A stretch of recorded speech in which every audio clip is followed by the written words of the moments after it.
I am Vijay Nair, former officer Food Corporation of India. Current affairs പുതിയൊരു വീഡിയോയിലേക്ക് സ്വാഗതം. ആദ്യത്തെ ന്യൂസ് എന്ന് പറയുന്നത് Modi likely to visit US to deepen ties, says Trump. Yesterday I told you Donald Trump and Narendra Modi made a telephonic call, and after that White House issued a statement that Narendra Modi is likely to visit US in February to deepen ties between these two nations. So one thing is very clear in Donald Trump's scheme of things. Narendra Modi and India plays a very important role, because on oath-taking ceremony itself, Secretary of State of USA first visited Indian External Affairs Minister Jaishankar. Among the court members also, he preferred to talk first with the Indian External Affairs Minister Jaishankar. That was the first sign the Trump administration giving maximum importance to India, especially in Trump's calculation. India-Pacific is very important in America's scheme of things. And after that, within 1 week itself, he made a direct phone call with our Prime Minister Narendra Modi.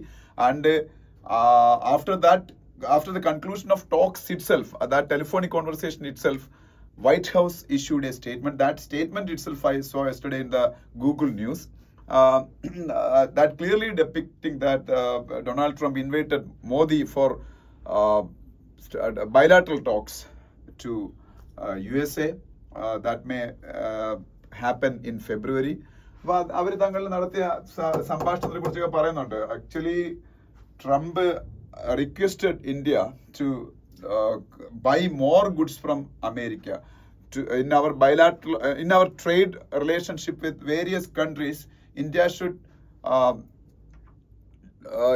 give maximum preference to America First policy.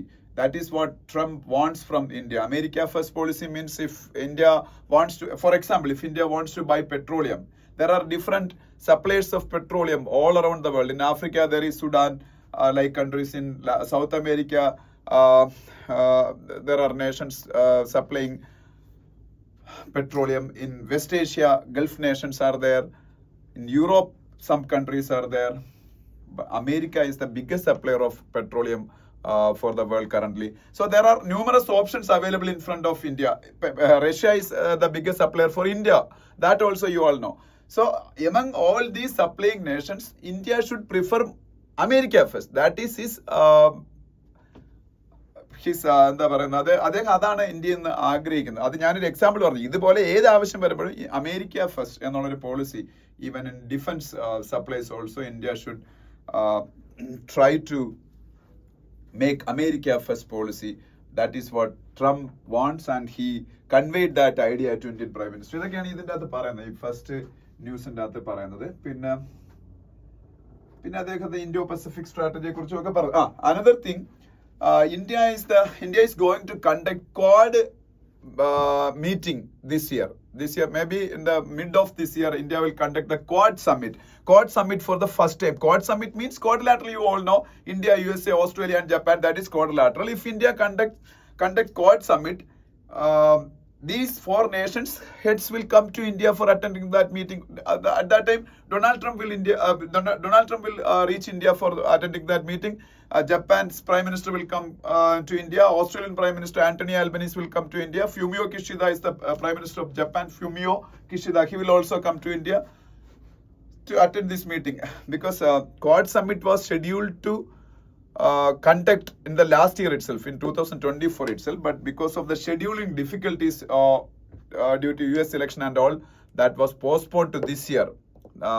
പക്ഷെ കഴിഞ്ഞ വർഷം നടന്നു ഒരു ചെറിയ meeting ആയിട്ട് USA-ൽ വെച്ച്. അപ്പൊ ഈ വർഷമാണ് അത് പ്രോപ്പറായിട്ട് നടത്താൻ പോകുന്നത്, ഇന്ത്യയിൽ വെച്ചാണ്. അപ്പൊ അതെല്ലാം ഇവിടെ പറയുന്നുണ്ട്.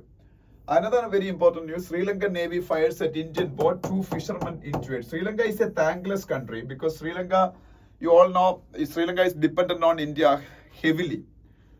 Recently, India gave $4 billion to bail out Sri Lankan economy from the severe economic distress. Sri Lanka recently faced a very severe economic crisis, and IMF gave a bailout package of $3 billion, and India gave the biggest sum of money to Sri Lanka for getting out of this crisis. but on many occasions, Sri Lanka proved that that country is a thankless country. And you see this news: Tamil fishermen from India were fired by Sri Lankan army. The Sri Lankan army is claiming that Indian fishermen crossed the sea boundary of Sri Lanka. That's why they fired at them.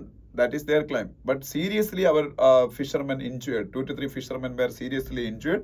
India's historic wrongs are also there for recurring firing accident of Indian fishermen by Sri Lankan Navy. India's biggest blunder, one among the India's biggest blunder was India's decision to hand over Kachateev Island to Sri Lanka. Kachateev Island to Sri Lanka in 1975, 74 or 75. That decision was made by Indira Gandhi. Previously, that Kachateev was with India. Sri Lanka made a claim that Kachateev belongs to them. Without any hesitation, India handed over to them like a എന്താ പറയുന്ന ഒരു നമ്മൾ ഭയങ്കര മാഗ്നാനിമസ് ആണെന്ന് കാണിക്കാൻ പറ്റും. Now Sri Lankan, Indian fishermen are facing the problem of that worst decision by India government of that time.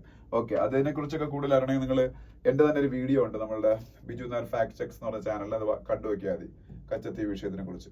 Okay, പിന്നെ deep seek AI model jolts global tech landscape. ഇതൊരു ന്യൂസ് ഞാൻ ജസ്റ്റ് പറയുന്നുള്ളൂ. ഇന്നലെ ഇന്ത്യൻ സ്റ്റോക്ക് മാർക്കറ്റ് ഉൾപ്പെടെ ഒരുപാട് stock മാർക്കറ്റുകളെ crash ആയി. ഇന്നലെ day before yesterday ലോകത്തിലെ ഏറ്റവും വലിയ artificial intelligence based chip maker Nvidia എന്ന കമ്പനിയുടെ ഷെയർ ഒറ്റ ദിവസം കണ്ട് 17% ഇടിഞ്ഞു. Mainly because of this news.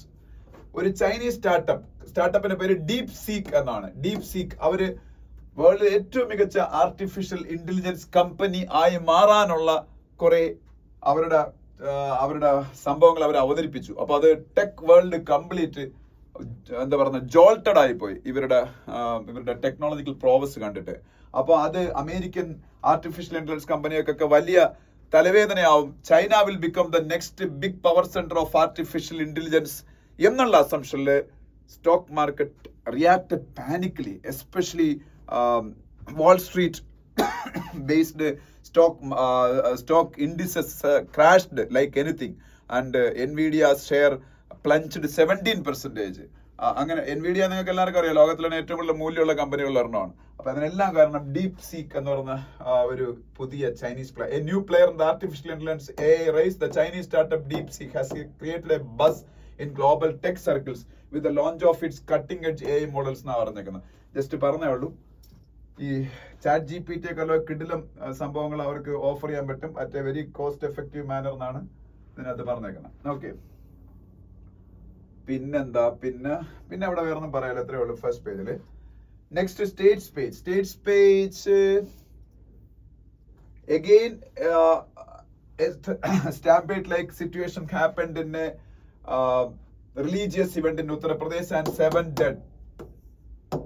It is a recurring phenomenon in UP. In religious events, stampedes are happening and people are losing their lives. But still, authorities or people, both of them are not learning any lessons. That is a problem. Just അത് ഒന്ന് അറിഞ്ഞിരുന്നാൽ ഞാൻ പറഞ്ഞോളൂ. UP യിൽ അത് എവിടെയാണ് സ്ഥലം എന്ന് പോലും ഞാൻ പറയുന്നില്ല. ബാഗ്പട്ട് എന്നുള്ള ഡിസ്ട്രിക്റ്റ് ആണ് ഉത്തർപ്രദേശിലാണ്. അപ്പോൾ അത് exam point of view important ഒന്നും അല്ല. Then Tamil Nadu Chief Minister M.K. Stallin's statement is there. Siddaramaiah, Karnataka's Chief Minister, his statement is there regarding the atrocities against SC/ST, scheduled caste, scheduled tribe communities.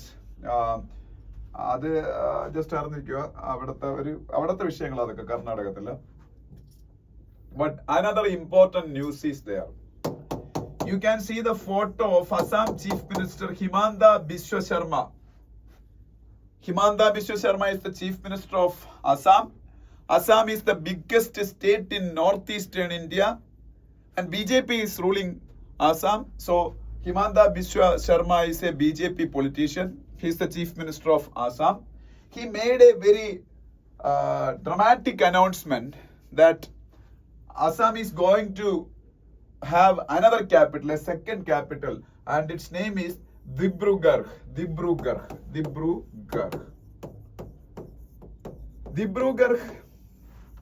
was notorious previously because of the insurgency activities. ULFA-like organizations, United Liberation Front of Assam, United Liberation Front of Assam, ULFA, was very active once in Dibrugarh region, and previously the state administration of Assam was not ready to celebrate Independence Day or Republic Day in the in Dibrugarh and adjoining areas because of the insurgency activities there.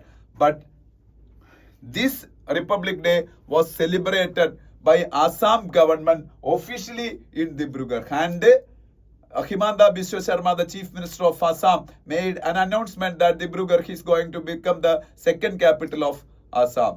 First capital of Assam is ഏതാണ് അസാമിന്റെ capital ഏതായിരുന്നു? ഗുവാഹട്ടി അവിടുത്തെ ഏറ്റവും വലിയ സിറ്റിയാണ് Dispur. Dispur is the capital of Assam.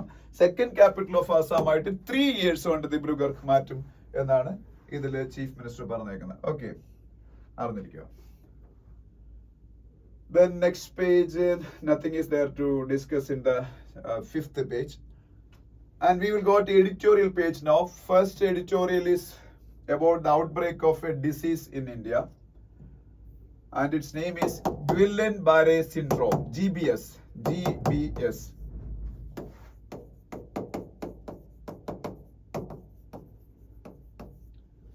Barré syndrome. This particular disease outbreak happened in Pune.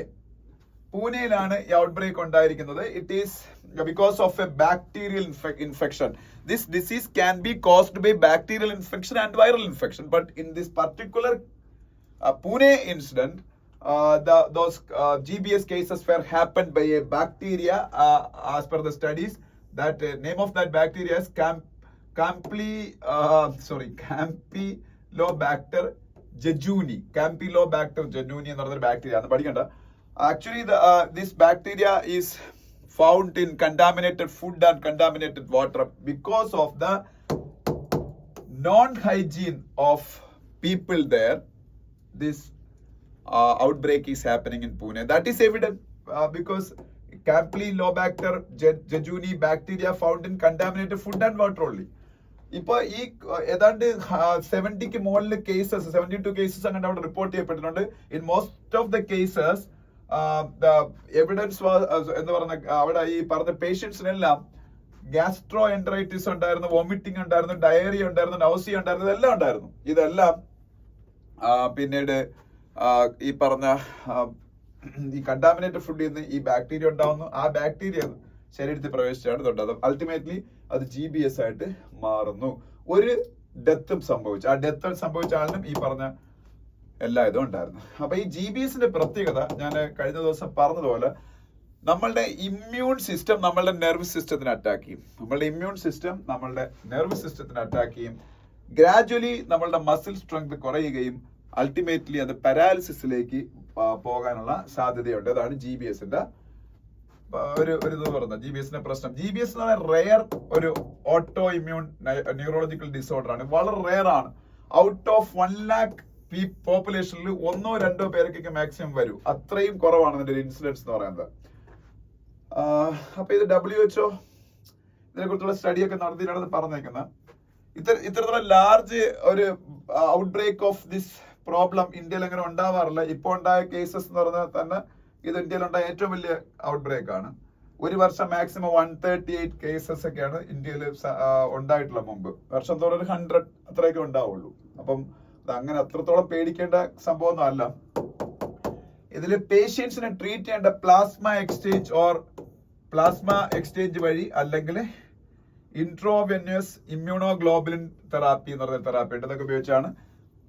Largely curable ആണ്. Curable ആവണമെന്നുണ്ട്. പക്ഷെ curable ആണെങ്കിലും ഇത് എപ്പോൾ ട്രീറ്റ്മെന്റ് സ്റ്റാർട്ട് ചെയ്യുന്നതിന് ഡിപ്പെൻഡ് ചെയ്തിരിക്കും. ഇതിന്റെ സിംറ്റംസ് കാണിച്ച് വിത്തിൻ 2 weeks എങ്കിലും ട്രീറ്റ്മെന്റ് സ്റ്റാർട്ട് ചെയ്തില്ലെങ്കിൽ അത് അപകടകരമാണ് എന്ന് പറയാം. Early detection and initiation of treatment absolutely crucial ആണ്. അപ്പം വിത്തിൻ 2 weeks തന്നെ സിംറ്റംസ് കാണിച്ച് വിത്തിൻ 2 weeks തന്നെ ട്രീറ്റ്മെന്റ് സ്റ്റാർട്ട് ചെയ്യണം. അപ്പൊ ഇതൊക്കെയാണ് ഈ പറഞ്ഞേക്കുന്നത്. അപ്പൊ എന്തായാലും mainly because of the unhygiene practices of the population there and the authorities are also least bothered about spreading awareness about the hygienic practices and hygiene practices and പിന്നെന്താണ് മറ്റേ അതുപോലുള്ള അവയർനെസ് ക്യാമ്പയിനിങ് ഒന്നും ഇല്ലാത്തതും ഒക്കെ ഇതിന് കാരണമാകുന്നുണ്ട്. അപ്പം എത്രയും പെട്ടെന്ന് ക്ലീൻ ഡ്രിങ്കിങ് വാട്ടറും ഒക്കെ കൊടുത്ത് അവിടുത്തെ ആൾക്കാരെ സംരക്ഷിക്കുക. അവിടുത്തെ മാത്രമല്ല, എല്ലാ സിറ്റി അഡ്മിനിസ്ട്രേഷനും ചെയ്യേണ്ടതാണ്. അപ്പൊ അതൊക്കെയാണ് ഈ ഫസ്റ്റ് എഡിറ്റോറിയൽ പറയുന്നത്. ഇനി second editorial, mining politics. Mining politics is regarding central government's decision to scrap a tungsten mining project. Tungsten is a critical mineral. Government of India recently decided to auction 8 mineral blocks for mining tungsten. Critical mineral out of it. Out of them, one block was in Nayakarpatti, that is in Madurai. Madurai is very near to Thiruvananthapuram, very near to Kerala. So in Madurai, Nayakarpatti is a place where government of India decided to award 2015 hectares of land to Hindustan Zinc Limited. Hindustan Zinc Limited is a company of Vedanta Group. Hindustan Zinc Limited company is a part of Vedanta Group. Vedanta Group is a very big mining conglomerate. So they got the mining rights of this Nayakarpatti for tungsten. So then the problem happened, because out of this 2015 hectares of land, Tamil Nadu's first biodiversity heritage site is also included, and its name is Arithapatti.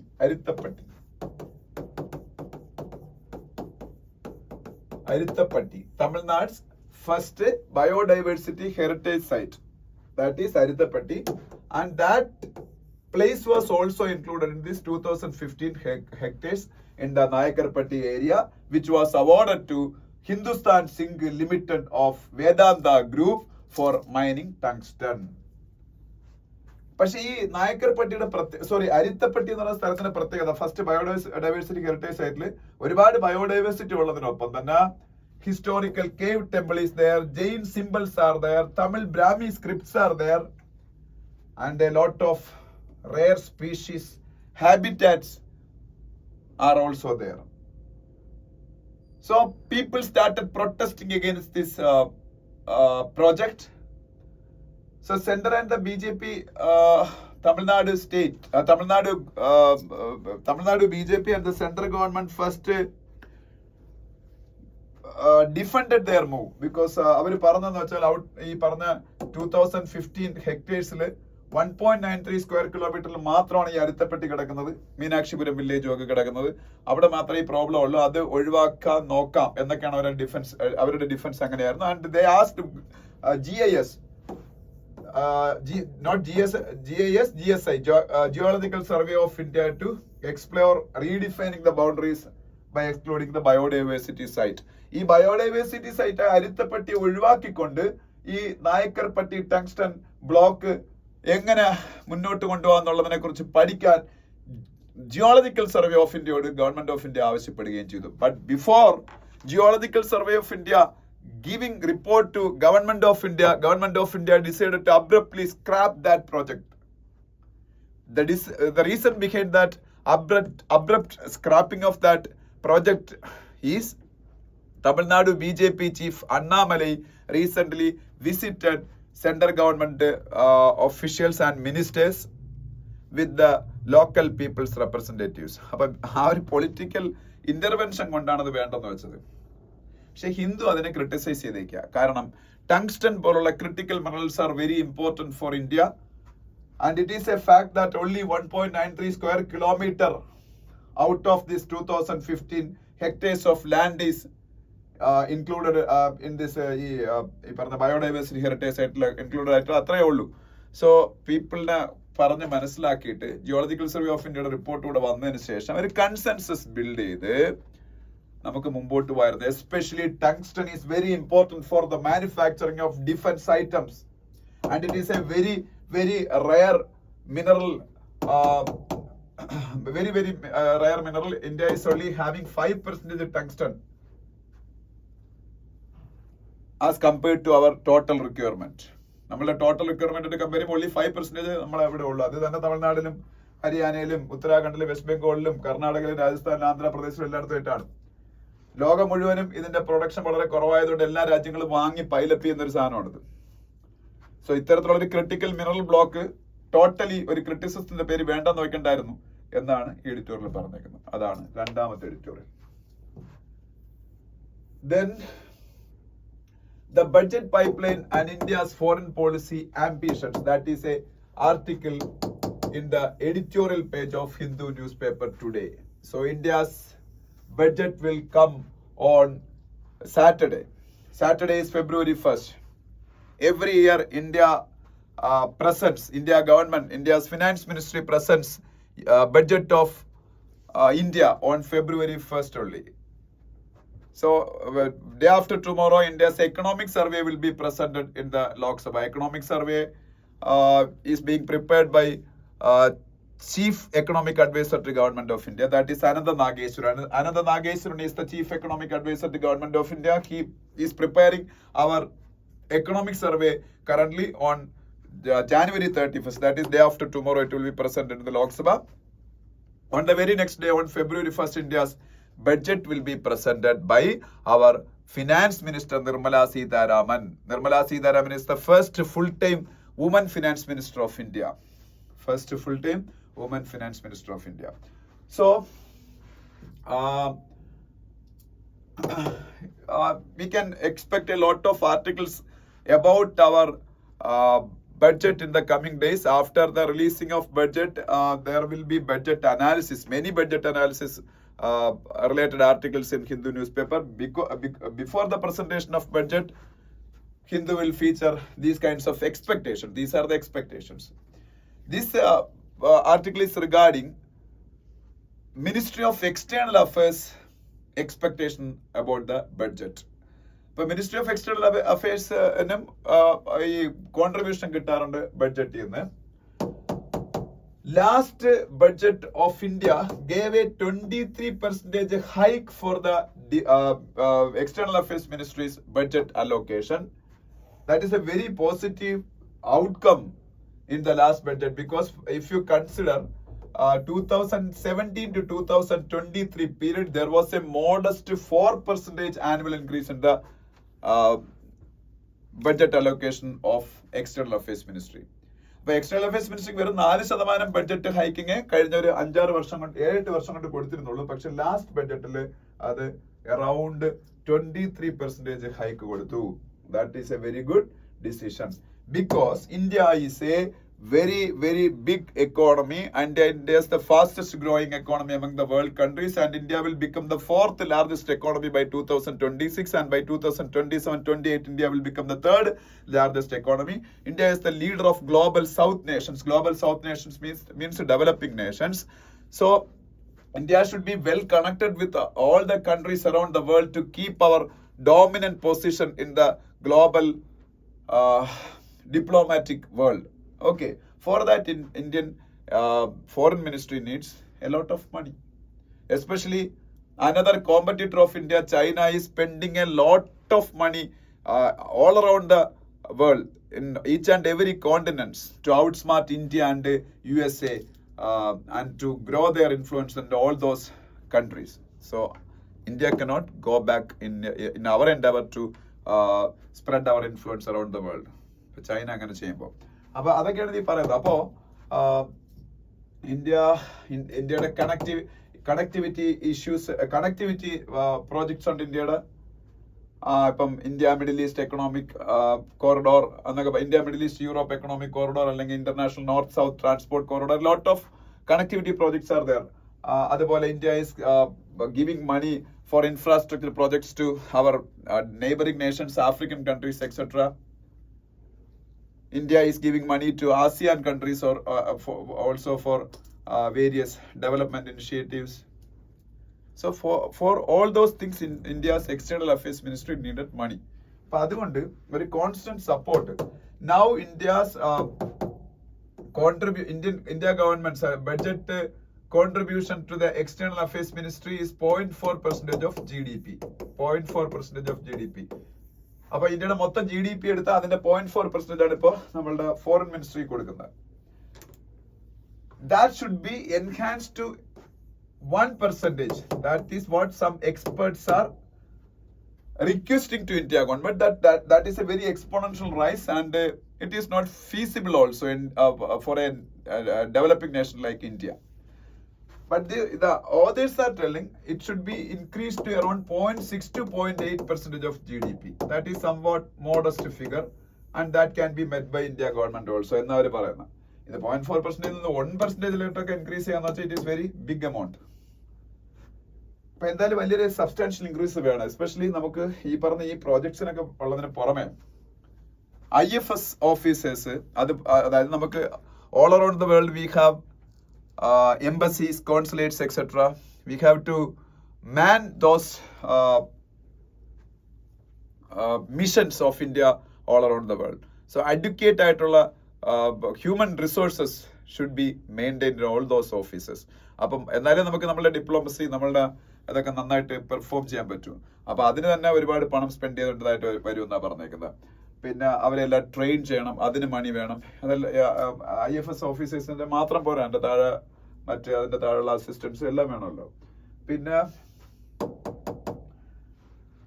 India 2024 ചില problems face ചെയ്തു, especially in the neighbourhood. Bangladesh, Maldives, Myanmar, Nepal, all these countries became problematic for India. But but during the end of that year, Sri Lanka's president and Bhutanese prime minister visited India and make the relationship somewhat steady. So we have to sustain that momentum. We have to keep our neighborhood first policy. Our biggest diplomatic initiatives are neighborhood first policy and Act East policy. Act East policy is to strengthen relationship between the ASEAN nation, Association of Southeast Asian Nations, and neighborhood first policy to strengthen the relationship between our neighborhood countries. അല്ലേ? അപ്പം അതിനുള്ള പണം എല്ലാം നമുക്ക് വേണ്ടേ? അപ്പൊ അതിനെല്ലാത്തിനും എത്രയും പെട്ടെന്ന് നമുക്ക് കൂടുതൽ ഈ പറഞ്ഞ നമ്മളുടെ ബഡ്ജറ്റിൽ നിന്ന് ഈ എക്സ്റ്റേണൽ അഫയേഴ്സ് മിനിസ്ട്രിക്ക് ഫണ്ടിങ് കൊടുക്കണം. അങ്ങനെയുള്ള കാര്യങ്ങളൊക്കെ ഇത് പറയുന്നത്. പിന്നെ IFS കൂടുതലായിട്ട് എടുക്കേണ്ട, ട്രെയിൻ ചെയ്യിക്കേണ്ട കാര്യമൊക്കെ ഞാൻ പറഞ്ഞു. പിന്നെ വേണ്ടത് പറയുന്നതെന്ന് വെച്ചാൽ പിന്നെ ഈ നമ്മളെ ഡിപ്ലോമാറ്റിക് കേബിൾസും ഡിപ്ലോമാറ്റിക് ആയിട്ടുള്ള ഒരുപാട് കാര്യങ്ങളൊക്കെ അൺക്ലാസിഫൈഡ് ഡോക്യുമെന്റ്സ് ഉണ്ടല്ലോ, അതെല്ലാം ക്ലാസിഫൈഡ് ഡോക്യുമെന്റ്സ് ആക്കി മാറ്റി അതിനെ ഡിജിറ്റൈസ് ചെയ്ത് സൂക്ഷിക്കണം. അത് ഭാവിയിൽ ഇനി വരുന്ന തലമുറയിലെ ഈ IFS ഓഫീസേഴ്സിനൊക്കെ അത് പഠിച്ചാൽ തന്നെ അവർക്ക് ഭാവിയിൽ വരുന്ന ചലഞ്ചസ് ഫേസ് ചെയ്യാം. Because India produced a lot of excellent diplomats. They made some excellent contributions to our foreign diplomacy. All those things are there in the അവരുടെ കോൺട്രിബ്യൂഷൻസും അവർ ചെയ്ത കാര്യങ്ങളും എല്ലാം ക്ലാസിഫൈഡ് ആയിട്ടും അൺക്ലാസിഫൈഡ് ആയിട്ടും ഉള്ള ഡോക്യുമെന്റ്സ് ആയിട്ട് ഗവൺമെന്റ് ഓഫ് ഇന്ത്യയുടെ കയ്യിലുണ്ട്. അത് ഡിജിറ്റൈസ് ചെയ്ത് സൂക്ഷിച്ച് അത് പഠിച്ചാൽ തന്നെ അവർക്ക് ചലഞ്ചിങ് സിറ്റുവേഷൻസ് ഉണ്ടാകുമ്പോൾ how they can handle those issues very efficiently എന്ന് നമ്മളുടെ അപ്കമിങ് ആയിട്ടുള്ള ഈ നമ്മളുടെ ഡിപ്ലോമാറ്റ്സിന് പഠിക്കാൻ പറ്റും. അതൊക്കെയാണ് ഈ പറഞ്ഞ ആർട്ടിക്കിളിൽ പറഞ്ഞേക്കുന്നത്. ഇത് നമ്മളുടെ ഫോറിൻ റിലേഷനുമായിട്ടൊക്കെ ബന്ധപ്പെട്ട ഒരു ആർട്ടിക്കിളാണ്. Then another article is there. Substantive equality in child marriage laws എന്ന് പറയുന്ന ഒരു സംഭവമാണ്. ഇത് വേറൊന്നും അല്ല, ഇതിന്റെ ഒരു കണ്ടന്റ് ഞാൻ പറഞ്ഞില്ല, ഡീറ്റെയിൽ ആയിട്ട് എക്സ്പ്ലെയിൻ ചെയ്യുന്നൊന്നുമില്ല. സംഭവം എന്ന് പറഞ്ഞാല് ഇന്ത്യയില് there is an act PCMA, Prohibition of Child Marriage Act 2006. Prohibition of Child Marriage Act 2006. As per that act, Prohibition of Child Marriage, as per the Prohibition of Child Marriage Act, if a girl child goes to marriage before the age of 18 years, it will be considered as a child marriage.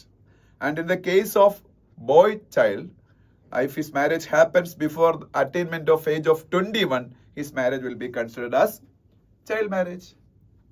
Okay, appo if one boy or girl enters into a child marriage, he can annul that marriage. he can divorce that marriage once he attain maturity and should file that case within 2 years after the attainment of maturity എന്നാണ്. അതായത് പെൺകുട്ടികളുടെ കേസിൽ 18 വയസ്സിന് താഴെയാണെങ്കിൽ child marriage ആണ്. ആൺകുട്ടികളുടെ വയസ്സിൽ ഇതിൽ 21 ഇയേഴ്സിന് താഴെയാണെങ്കിൽ ചൈൽഡ് മാരേജ് ആണ്.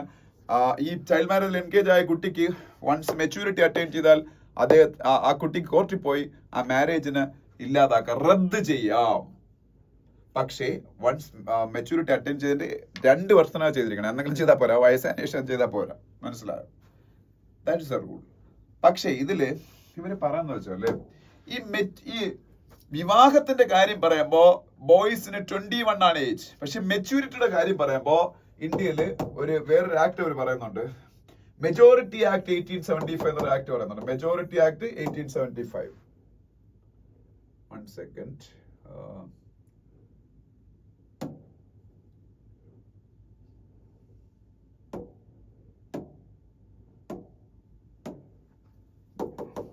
Okay. Majority Act 1875. As per the Majority Act 1875, a boy attained majority at the age of 18. That is the Majority Act. അല്ലെങ്കിൽ മെച്യൂരിറ്റി എന്നാണെങ്കിൽ നമ്മൾ പറയാം മെജോറിറ്റി എന്നുള്ളത്. അവന് 18 വയസ്സാകുമ്പോൾ മെച്യൂരിറ്റി ആയതായിട്ടാണ് ഈ പറഞ്ഞ മെജോറിറ്റി ആക്ട് 1875 കൺസിഡർ ചെയ്യുന്നത്. അതേസമയത്ത് അവന്റെ വിവാഹപ്രായം 21 വയസ്സുമാണ് പറയുന്നത്. അപ്പൊ അൾട്ടിമേറ്റ്ലി എന്ത് സംഭവിക്കുന്ന അറിയാമോ? 21 ഏജ് താഴെയുള്ള ഒരു ബോയ് ഇപ്പൊ 20ലാണ് കല്യാണം കഴിക്കുന്നതെങ്കിലും അല്ലെങ്കിൽ 18ലാണ് കല്യാണം കഴിക്കുന്നതെങ്കിലും അവന് ഇപ്പൊ 18 ആകുമ്പോൾ തന്നെ അവന് വേണമെന്നുണ്ടെങ്കിൽ വിവാഹ ഡിവോഴ്സ് ചെയ്യാൻ വേണ്ടി ആപ്ലിക്കേഷൻ കൊടുക്കാൻ പറ്റും. ഞാൻ പറഞ്ഞ മനസ്സിലായ കാര്യം എന്ന് വെച്ചാല് അവന് പിന്നെ 18 വയസ്സിൽ തന്നെ അവന് വിവാഹം വേണ്ടെന്ന് വെക്കുക, റദ്ദ് ചെയ്യാൻ വേണ്ടിട്ട് പിന്നീട് ആപ്ലിക്കേഷൻ കൊടുക്കാൻ പറ്റും. കാര്യം 21 വയസ്സിലെ അവന്റെ കല്യാണപ്രായം ആവുള്ളൂ എന്നുണ്ടെങ്കിലും അവന്റെ ഈ മെജോറിറ്റി ആക്ട് 1875 അനുസരിച്ച് അവന്റെ മെച്യൂരിറ്റി 18 വയസ്സിലാവുന്ന പറഞ്ഞത്. അപ്പൊ അവന് 2 വർഷത്തിനകത്ത് അപ്ലൈ ചെയ്താൽ മതിയെങ്കിലും അവന് 18 വയസ്സ് കഴിഞ്ഞ് 19 വയസ്സിൽ 20 വയസ്സിൽ എപ്പോ ആണെങ്കിലും അവന്റെ മാരേജ് റദ്ദ് ചെയ്യാൻ വേണ്ടി അപ്ലൈ ചെയ്യാൻ പറ്റും. പക്ഷെ പെങ്കൊച്ചിന്റെ കേസിൽ എന്ത് സംഭവിക്കും? അപ്പൊ അവന് ഈ 23 വയസ്സിനകത്ത് വെച്ച് എപ്പോ ചെയ്താലും മതി ഈ പയ്യൻ അവന്റെ മാരേജിനെ റദ്ദ് ചെയ്യാനുള്ള ആപ്ലിക്കേഷൻ. കാരണം എന്ന് വെച്ചാല് ഇതിപ്പോ 18 വയസ്സിൽ മെജോറിറ്റി ആക്ട് അനുസരിച്ച് ബോയ് മേജർ ആകും എന്നാണ് പറയുന്നത്. അതുകൊണ്ട് അവന് 18 വയസ്സ് കഴിഞ്ഞ് എപ്പോ ആണെങ്കിലും ആപ്ലിക്കേഷൻ കൊടുക്കാമെങ്കിലും ഹൈക്കോടതി സുപ്രീം കോടതിയും ഹൈക്കോടതികളൊക്കെ പറയുന്ന പല കേസുകൾ ഇത് റെഫർ ചെയ്യുന്നുണ്ട്. ആ കേസസിലെല്ലാം പറയുന്നത് 21 വയസ്സ് ആണല്ലോ അവന്റെ കല്യാണ പ്രായം. അപ്പൊ അവന് 23 വയസ്സ് വരെ വേണമെങ്കിലും അവന് കൊടുക്കാവുന്ന കാര്യം. അവന് കല്യാണം നമ്മളുടെ ഈ മാരേജ് ഏജ് തൊട്ട് 2 വർഷമാണല്ലോ പെൺപിള്ളേർക്ക് കിട്ടുന്നത്. 18 വയസ്സ് തൊട്ട് അപ്പൊ അവർക്ക് 20 വയസ്സ് വരെ. അപ്പൊ അവന് 21 വയസ്സ് മാരേജ് ഏജ് ആയതുകൊണ്ട് 23 വയസ്സിനുള്ള സമയം കൊടുത്തേക്കാം. അപ്പൊ അവന് മെജോറിറ്റി ആവുന്ന 18 വയസ്സാണെന്ന് ഈ ആക്ട് അനുസരിച്ച് പറയുന്നുണ്ട്. അവന് 18 വയസ്സ് തൊട്ട് 23 വയസ്സ് വരെ 5 വർഷത്തെ സമയം കിട്ടും അവന്റെ മാരേജ് റദ്ദാക്കാൻ വേണ്ടിട്ട് അവൻ അപ്ലൈ ചെയ്യാം. അപ്പൊ ആ ബോയ്ക്ക് ഒരുപാട് സമയം പിന്നീട് ഇതിലൊരു ഡിസിഷൻ എടുക്കാൻ കിട്ടുന്നുണ്ട്. അത് വളരെ ഇൻജസ്റ്റിസ് ആണെന്നാണ് ഇതിനകത്ത് പറഞ്ഞേക്കുന്നത്. പെങ്കൊച്ചിന് 2 വർഷം കിട്ടുന്നുള്ളൂ, അവൾക്ക് 18 വയസ്സാണ് ഇത് രണ്ടിടത്തും പറഞ്ഞേക്കുന്നത്. അപ്പം 18 വയസ്സ് തൊട്ട് 20 വയസ്സിനകത്ത് അവൾ അപ്ലൈ ചെയ്തേ പറ്റുള്ളൂ. ബോയ്ക്ക് പക്ഷെ 23 വയസ്സ് വരെ അപ്ലൈ ചെയ്യാൻ പറ്റും. അപ്പൊ അതുപോലെ കുറെ കാര്യങ്ങൾ അതിനകത്ത് പറഞ്ഞേക്കുന്നത്. അതുകൊണ്ട് പെൺകുട്ടികളുടെയും ആൺകുട്ടികളുടെയും വിവാഹപ്രായം സെയിം ആക്കണം എന്നാണ് ഈ ആർട്ടിക്കിളിൽ പറഞ്ഞേക്കുന്നത്. പക്ഷെ ഇതിൽ പറയുന്നത് സെയിം ആക്കണം എന്ന് പറയുമ്പോൾ 21 വയസ്സാക്കാൻ പോയാൽ ഇനി പെൺപിള്ളേരെയും കൂടെ വിവാഹപ്രായം ഇന്ത്യ ഗവൺമെന്റ് അങ്ങനെ ആകുമ്പോൾ സെയിം ആവും ആണിന്റെയും പെണ്ണിന്റെയും വിവാഹപ്രായം. പക്ഷെ ഇവര് പറഞ്ഞേക്കുന്നത് 21 ആക്കരുത്, 18 തന്നെ ആക്കിയാൽ മതി ബോയ്സിന്റെയും ഗേൾസിന്റെയും വിവാഹപ്രായം എന്നാണ്. അതിന് പറയുന്നത് ഈ 18 വയസ്സ് ആക്കിയേക്കുന്നുണ്ട്. ഇപ്പൊ 18 വയസ്സിലൊരു പെങ്കൊച്ചിന് അവളുടെ കല്യാണത്തിനെ കുറിച്ച് അവളുടെ സ്വപ്നങ്ങളെ കുറിച്ചൊക്കെ ഡിസിഷൻ എടുക്കാനുള്ള സ്വാതന്ത്ര്യം ഇപ്പൊ ഇന്ത്യയിലുണ്ട്. പേരൻസ് പറഞ്ഞാൽ വേണമെങ്കിൽ അവർക്ക് അത് കേൾക്കാതെ തന്നെ അവർക്ക് ഇഷ്ടമുള്ള ആളുടെ കല്യാണം കഴിക്കാനൊക്കെ. 21 വയസ്സ് ആക്കുമ്പം അത്രയും കൂടെ കാലം അവർ പേരന്റൽ കൺട്രോളിലാവുകയാണ്. അവർക്ക് 21 വയസ്സാവുന്നവരെ ഓൺ ഡിസിഷൻ എടുക്കാൻ പറ്റാത്തൊരവസ്ഥ വരും. അപ്പം ഈ ചൈൽഡ് മാരേജ് അങ്ങനെയുള്ള കൺട്രോൾ ചെയ്യാൻ വേണ്ടി ഇങ്ങനെ ഒരു നിയമം കൊണ്ടുവരേണ്ട ആവശ്യമില്ല. പ്രോപ്പർ എഡ്യൂക്കേഷനും മറ്റു കാര്യങ്ങളും കൊടുത്ത് അവയർനെസ് ക്യാമ്പയിനിങ് ഒക്കെ കൊടുത്താൽ തന്നെ അത് ചൈൽഡ് മാരേജ് കുറച്ചുകൊണ്ടിരുന്നതാണ് ഇവർ പറഞ്ഞത് ഈ ആർട്ടിക്കിളിൽ. ആർട്ടിക്കിൾ എഴുതിയ ഒരു അഭിപ്രായമാണ്. അതെന്റെ അഭിപ്രായമല്ല, ഒരു പക്ഷേ നിങ്ങളുടെ അഭിപ്രായമായിരിക്കില്ല. ഓക്കെ, അതാണ് ഇതിൻ്റെ അകത്ത് പറഞ്ഞ ഈ ആർട്ടിക്കിൾ എന്ന് പറയുന്നത്. ഇനി നമുക്ക് മറ്റു ന്യൂസുകളിലേക്ക് പോവാം.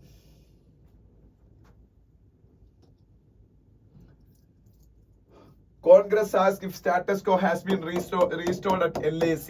LAC means Line of Actual Control. It is the line between India and China. Why this question was asked by Congress? That you all know. If you saw the current affairs video of yesterday, the biggest news was India's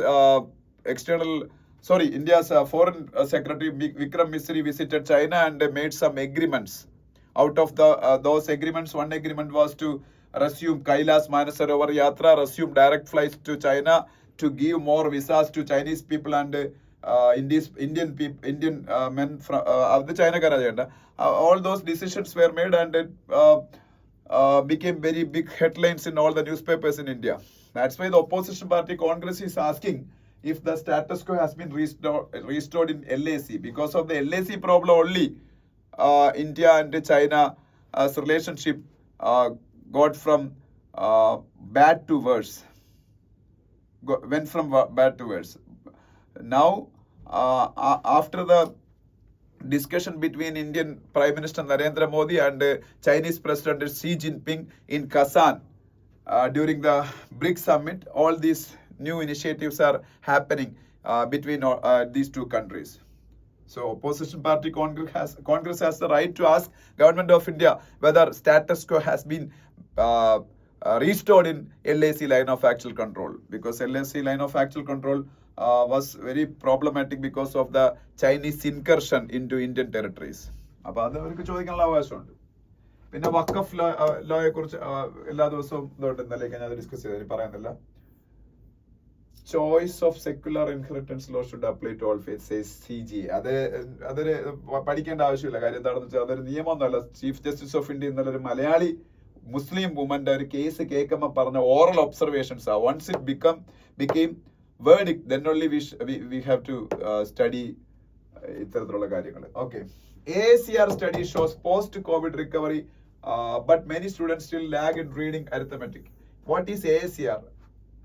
Annual Status of Education Report 2024. AACR.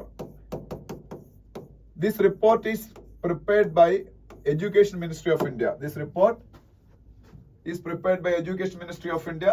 Every year, Education Ministry of India releases this report. This report belongs to 2024. That's why its name is AACR 2024. Annual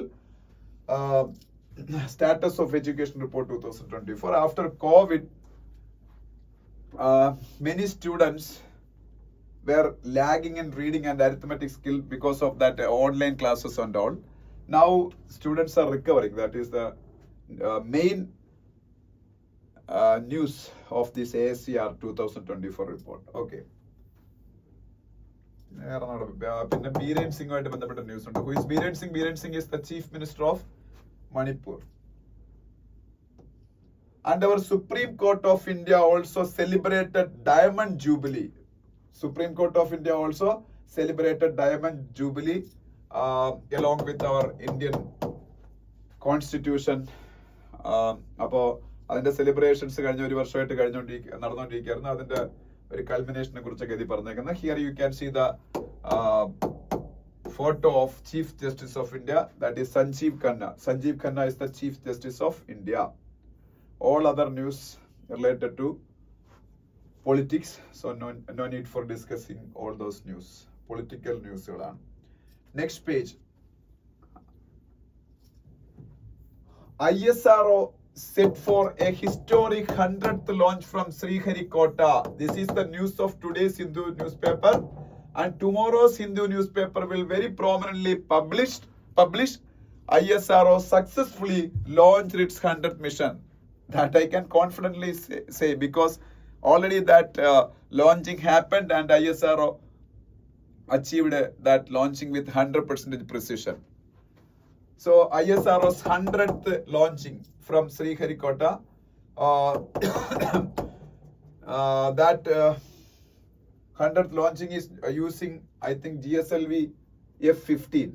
GSLV F-15 വെച്ചാണെന്നാണ് എൻ്റെ വിശ്വാസം. Yes, GSLV F-15. That is the launch vehicle for the 100th launch, and that launching is for Navik constellation. Navic constellation. Navic means navigation with the Indian constellation. Navic, only one I is there. Navic, navigation with Indian constellation. I discussed about this Navic in the day before yesterday's class. Navic is India's equivalent for GPS, Global Positioning System, world's biggest navigation system that was developed by United States of America. And India's navigation system is Navic, navigation with Indian constellation. And initially 7 satellites in the IRNS series, IRNSS series was put into orbit by ISRO for operationalizing this Navic navigation system. IRNSS1, IRNSS2, IRNSS3. So 7 satellites were launched by ISRO. Indian Region Navigation Satellite System, that is IRNSS. Now, for Navic constellation, more satellites are being planned by ISRO.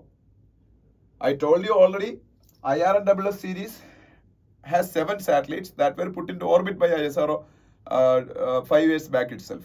Now, they are launching more and more satellites and adding more satellites into this Navic constellation. അതിന് വരുന്ന പുതിയ series NVS എന്ന് കണ്ടാണെന്ന് എനിക്ക് തോന്നുന്നു. NVS 01 കഴിഞ്ഞപ്പോൾ NVS 02 ആണെന്ന് GSLV F-15 mission ഉപയോഗിച്ച് launch. That is the 100th mission of ISRO. ISRO's first mission was in 1979. Our late President Dr. APJ Abdul Kalam was the mission head of that 1979 mission. That was a partial success for launching Rohini satellite. But in 1980, again, ISRO attempted that mission and made it a very, very huge success. ISRO Rohini satellite 80. 17 first attempt നടത്തിയത്.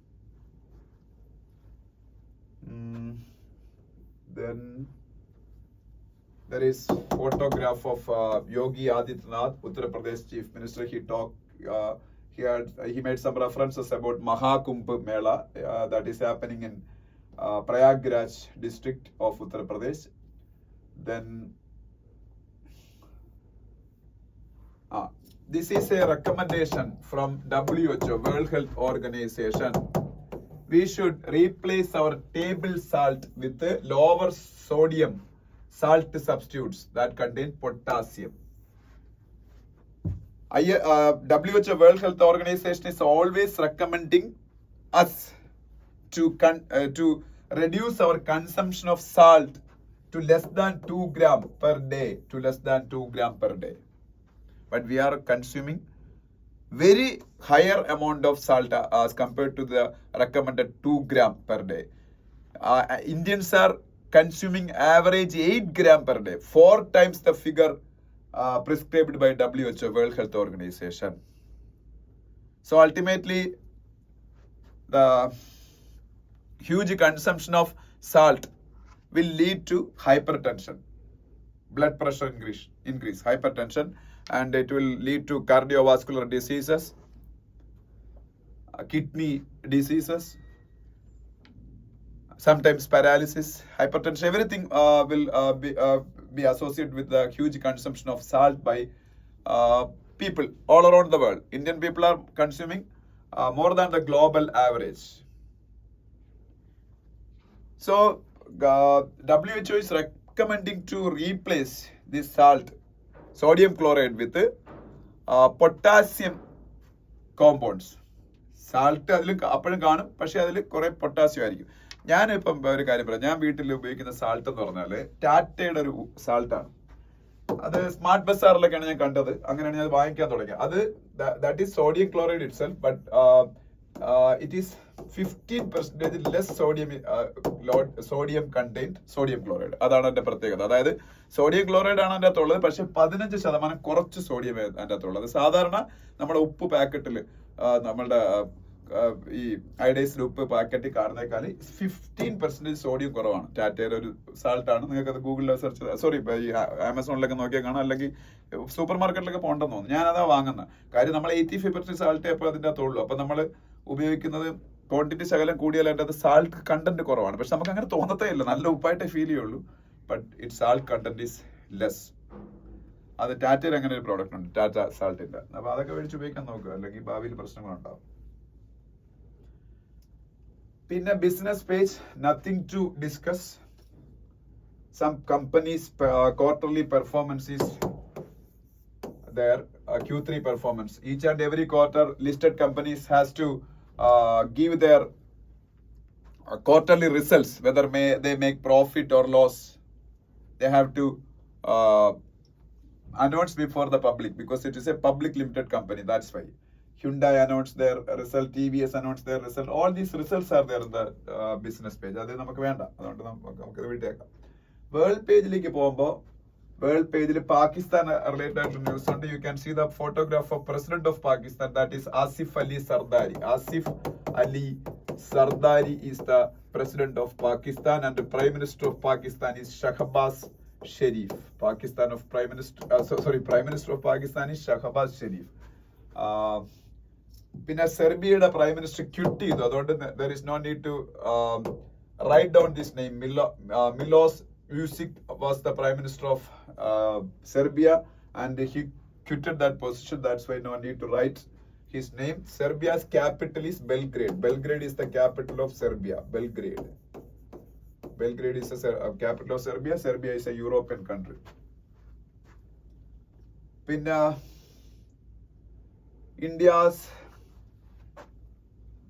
38th National Games inaugurated in Uttarakhand. 38th National Games inaugurated in Uttarakhand.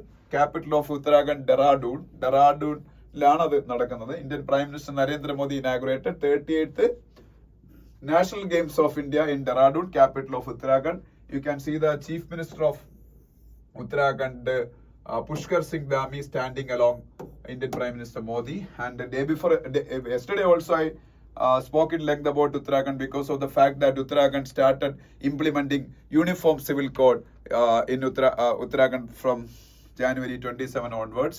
Uttarakhand is the first state in India to implement uniform civil code after independence. That is the importance of that news. And one more sports news is there. Our bowling spearhead Jasprit Bumrah became the ICC Cricketer of the Year. ICC Cricketer of the Year. Yesterday he won ICC Test Cricketer of the Year award. ICC Test Cricketer of the Year award was also won by Jasprit Bumrah. Yesterday ICC awarded him ICC Cricketer of the Year also. In Test cricket, one-day cricket, T20 cricket, എല്ലാ എടുത്താലും ആണ് അവസാനം Cricketer of the Year award കൊടുക്കുക. That is the number one award given by ICC each and every year, and its name is Sir Garfield Sobers Award എന്നാണ്. Sir Garfield Sobers Award. Sir Garfield. He's a former West Indian cricketer, Sir Garfield Sobers, and his name was given to the trophy awarded to the best cricketer of the year. So Sir Garfield Sobers Award for the best cricketer of the world 2024 has been given to India's bowling sensation Jasprit Bumrah, and he got one more award, ICC Test Cricketer of the Year award also won by him. Okay, അപ്പോൾ അത് അറിഞ്ഞിരിക്കുക.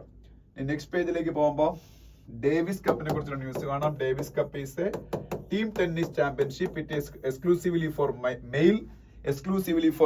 Female cannot participate in Davis Cup. Davis Cup is a team tennis championship exclusively for male. For female also there is a team tennis championship, and its name is Billie Jean King Cup. Billie Jean King Cup is the female team tennis championship. ഇത്രയാണ് ഇന്നത്തെ Hindu news paper. Thank you.